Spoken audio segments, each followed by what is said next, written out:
Okay students, welcome back to GK class. In this class, we will discuss about chemical properties of metals and non-metals.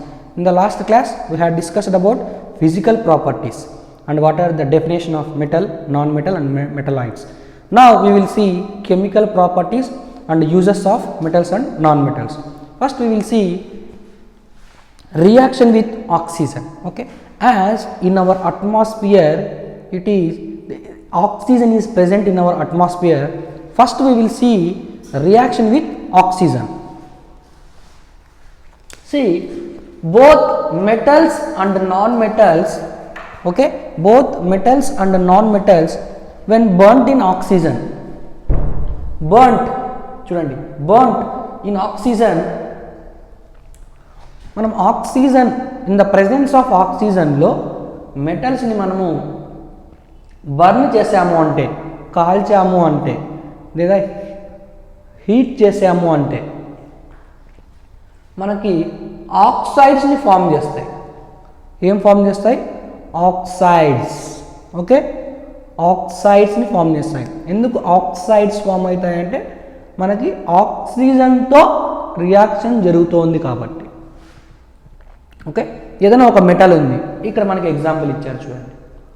Magnesium అనేటువంటి ఒక metal అనేది ఆక్సిజన్తో reaction జరిగినప్పుడు magnesium ఆక్సైడ్గా form అయింది. అర్థమవుతుందా? Metals ఆక్సిజన్తో reaction జరిగినప్పుడు ఆక్సైడ్స్ని form చేస్తాయి. క్లియరా? అదేవిధంగా చూడండి, నాన్ మెటల్స్ ఆక్సిజన్తో రియాక్షన్ జరిపినా కూడా ఆక్సైడ్స్ ఫామ్ చేస్తున్నాయి. బోత్ మెటల్ అయినా సరే నాన్ మెటల్ అయినా సరే ఇన్ ద ప్రెజెన్స్ ఆఫ్ ఆక్సిజన్లో బర్న్ చేసినప్పుడు అవి రియాక్ట్ అవుతాయి. React is nothing but changes జరుగుతాయి. ఎప్పుడైతే ఆక్సిజన్ ఆ మెటల్తో కానీ నాన్ మెటల్తో కానీ మిక్స్ అయ్యిందో చేంజెస్ జరుగుతాయి. ఏం జరుగుతాయి అంటే ఆక్సైడ్స్ ఫామ్ అవుతాయంట. రెండిటిలోనూ ఆక్సైడ్స్ ఫామ్ అవుతాయి. చిన్న లాజిక్ ఏంటంటే మెటల్ ఆక్సిజన్తో రియాక్షన్ జరిగినప్పుడు బేసిక్ నేచర్ని కలిగి ఉంటాయి. నాన్ మెటల్ ఆక్సిజన్తో రియాక్షన్ జరిగినప్పుడు యాసిడిక్ నేచర్ని కలిగి ఉంటాయి. రెండిటిలోనూ ఆక్సైడ్స్ అయితే ఫామ్ అవుతున్నాయి. మెగ్నీషియంతో ఆక్సిజన్ రియాక్షన్ జరిగినప్పుడు మెగ్నీషియం ఆక్సైడ్ వస్తుంది. సల్ఫర్తో ఆక్సిజన్ రియాక్షన్ జరిగినప్పుడు సల్ఫర్ డయాక్సైడ్ వస్తుంది. రెండిట్లోనూ ఆక్సైడ్స్ ఫామ్ అవుతున్నాయి. కానీ మెటల్తో రియాక్షన్ జరిగినప్పుడు బేసిక్ నేచర్ కలిగి ఉన్నటువంటి ఆక్సైడ్ వస్తుంది. నాన్ మెటల్తో రియాక్షన్ జరిగినప్పుడు యాసిడిక్ నేచర్ ఉన్నటువంటి ఆక్సైడ్ ఫామ్ అవుతుంది. అది స్మాల్ డిఫరెన్స్, అది మీరు బాగా గుర్తుపెట్టుకోవాలి. ఈ యాసిడిక్ నేచర్ అంటే ఏంటి, బేసిక్ నేచర్ అంటే ఏంటి, నెక్స్ట్ ఫార్వర్డ్ క్లాసెస్లో మనం తెలుసుకుందాం వాటి యొక్క ప్రాపర్టీస్. అదంతా సపరేట్ క్లాస్ కాబట్టి ఇక్కడ మనకి we should not waste the time. Acidic, basic మరి చెప్పుకుందాం. నౌ కమింగ్ టు వాటర్తో ఎలాగ రియాక్ట్ అవుతాయి. ఓకేనా, చూడండి, some metals react with water to produce metal hydroxides. ఓకేనా, ఆక్సిజన్తో మెటల్స్ రియాక్ట్ అయినప్పుడు ఆక్సైడ్స్ ఫామ్ అయ్యాయి. వాటర్తో రియాక్షన్ జరిగినప్పుడు మెటల్ హైడ్రాక్సైడ్స్ ఫామ్ అవుతాయి. ఎందుకు? వాటర్లో హైడ్రోజన్ ఉంటుంది కాబట్టి హైడ్రాక్సైడ్స్ ఫామ్ అవుతాయి. వాటర్ అంటేనే మనకి H2O, ఆక్సిజన్ ఉంటుంది, హైడ్రోజన్ ఉంటుంది కాబట్టి హైడ్రాక్సైడ్.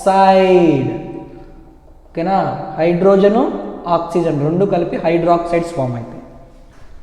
చూడండి, సోడియం అనేటువంటి ఒక మెటల్ తీసుకున్నాము, వాటర్తో రియాక్షన్ జరిపినాము, sodium hydroxide plus hydrogen gas form అయింది. ఓకేనా, చూడండి, హైడ్రాక్సైడ్ అండ్ హైడ్రోజన్ గ్యాస్ రెండు కూడా మనకి ప్రొడ్యూస్ అవుతాయి వాటర్తో రియాక్షన్ జరిగినప్పుడు. నాన్ మెటల్స్ వాటర్తో రియాక్షన్ జరపవు. Non metals do not react with water. Okay, this is about reaction with oxygen, reaction with water. Don't forget, ఆక్సిజన్తో రియాక్షన్ జరిగినప్పుడు మెటల్స్ కానీ నాన్ మెటల్స్ కానీ ఆక్సైడ్స్ని ఫామ్ చేస్తాయి. బట్ డిఫరెన్స్ ఏంటంటే మెటల్స్ ఆక్సిజన్తో రియాక్షన్ జరిగినప్పుడు బేసిక్ నేచర్ కలిగి ఉన్నటువంటి ఆక్సైడ్స్ ఫామ్ అవుతాయి. నాన్ మెటల్స్ ఆక్సిజన్తో రియాక్షన్ జరిగినప్పుడు యాసిడిక్ నేచర్ ఉన్నటువంటి ఆక్సైడ్స్ ఫామ్ అవుతాయి. క్లియర్? బట్ ఈ వాటర్తో రియాక్షన్ జరిగినప్పుడు వాటర్ అంటే H2O, హైడ్రోజన్ ఉంది, ఆక్సిజన్ ఉంది, హైడ్రాక్సైడ్స్ ఫామ్ అవుతాయి. ఓకేనా? నాన్ మెటల్స్ వాటర్తో రియాక్షన్ జరపవు. Clear? Now coming to reaction with acids. యాసిడ్స్తో మెటల్స్ ఎలా రియాక్ట్ అవుతాయి?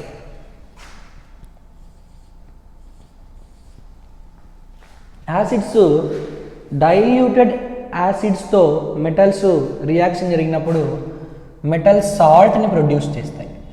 యాసిడ్ డైల్యూటెడ్ యాసిడ్, చూడండి, యాసిడ్ వేరు, డైల్యూటెడ్ యాసిడ్ వేరు. డైల్యూటెడ్ యాసిడ్ అంటే ప్యూర్ యాసిడ్ కాదు, అందులో కొద్దిగా మనము ఇంప్యూరిటీస్ మిక్స్ చేస్తాం, దాన్ని డైల్యూటెడ్ యాసిడ్ అంటాం. ప్యూర్ యాసిడ్ చాలా పవర్ఫుల్గా ఉంటుంది. డైల్యూటెడ్ యాసిడ్ అంటే కొద్దిగా దాంట్లో మనం మిక్స్ చేస్తాం కాబట్టి డైల్యూటెడ్ యాసిడ్ అంటాం. హైడ్రోజన్ గ్యాస్ మరియు మెటల్ సాల్ట్ అన్నవి ప్రొడ్యూస్ అవుతాయి. ఓకేనా?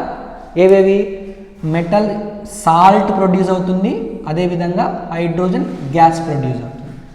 దెన్ నాన్ మెటల్స్ అన్నవి డైల్యూటెడ్ యాసిడ్స్తో రియాక్షన్ జరపవు. ఓకేనా? నాన్ మెటల్స్ రియాక్షన్ జరపవు అన్నదానికి ఒక లైవ్లీ ఎగ్జాంపుల్ చెప్తాను. చూడండి, మనకి యాసిడ్ అమ్మేటువంటి వాళ్ళు యాసిడ్ని ఒక గాజు గ్లాస్లో పెట్టి అమ్ముతారు తప్ప, ఓకేనా, ఒక మెటాలిక్ కంటైనర్లో ఎప్పుడు యాసిడ్ నమ్మరు. ఎందుకు? మెటల్తో యాసిడ్ రియాక్షన్ జరుగుతుంది కాబట్టి. నాన్ మెటల్తో యాసిడ్ రియాక్షన్ జరగదు కాబట్టే ఆ యొక్క గ్లాస్లో, అదే ఒక గాజు గ్లాస్లో మాత్రమే యాసిడ్ నమ్ముతారు. Clear everyone? That's the logic. అదేవిధంగా బేసస్తో రియాక్షన్ ఎలా ఉంటుంది? మెటల్స్ అన్నవి బేసస్తో రియాక్షన్ జరిపి మనకి హైడ్రోజన్ గ్యాస్ని ప్రొడ్యూస్ చేస్తాయంట. ఇది జస్ట్ గుర్తుపెట్టుకోండి అంతే. ఓకేనా? యాసిడ్తో రియాక్షన్ జరిగినప్పుడు మెటల్స్ యాసిడ్తో రియాక్షన్ జరిపినప్పుడు మనకి ఏమొస్తాయి? మెటాలిక్ సాల్ట్స్, హైడ్రోజన్ గ్యాస్ వస్తుంది. ఓకేనా? నాన్ మెటల్స్ యాసిడ్తో రియాక్షన్ జరపవు. బేసస్ ఎలా రియాక్ట్ అవుతాయి అంటే మెటల్స్ బేసస్తో రియాక్షన్ జరిగినప్పుడు హైడ్రోజన్ గ్యాస్ ప్రొడ్యూస్ అవుతుంది. ఓకేనా? Okay, see here. ఇప్పుడు యూజెస్ చూద్దాం. Metals, non metals. మనకందరికీ తెలుసు మెటల్స్ని మనము చాలా చోట్ల ఉపయోగిస్తాం.